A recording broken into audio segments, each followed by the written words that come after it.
make a fabric strip wreath, you need an embroidery hoop, any size, fabric, and some scissors.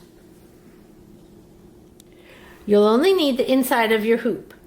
So you can take that apart and you can save the outer part. You could make another wreath with the outer part if you want. The next thing you're going to do is cut your fabric into strips. Depending on the size of your wreath, you'll determine the size of your strips. Now I have a 6-inch wreath, so I'm using about 5-inch strips, about 1 inch by 5 inches long. If you have a larger hoop, you can use longer strips.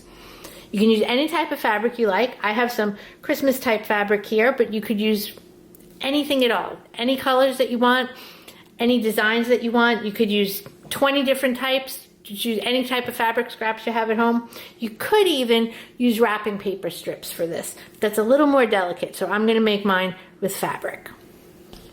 And to start making your wreath, you're going to take one of your strips of fabric and you're simply going to tie it around the wreath shape.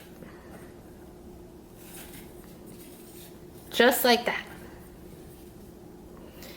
And then you'll take your next piece and tie it just the same. And you'll continue tying all your strips.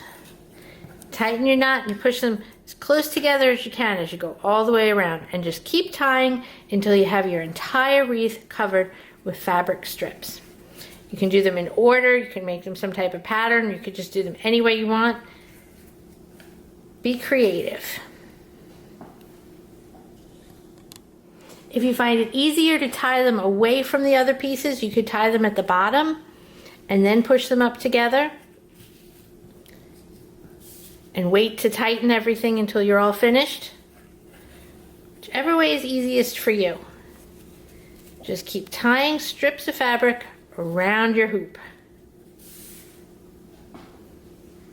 Once you've tied all your pieces around your wreath, you can fluff it up. Make sure your ends are all pretty even. If you need to trim any, you can. You can fluff it as you want. And there you go. You have a wreath that you can hang. I took a piece of ribbon and just glued it onto the back so I can hang it right on my front door. You could use ribbon, a hook, you could decorate it around if you want. You could make this for every season. You could make them and give them as gifts. Make some fabric strip wreaths and send us some photos.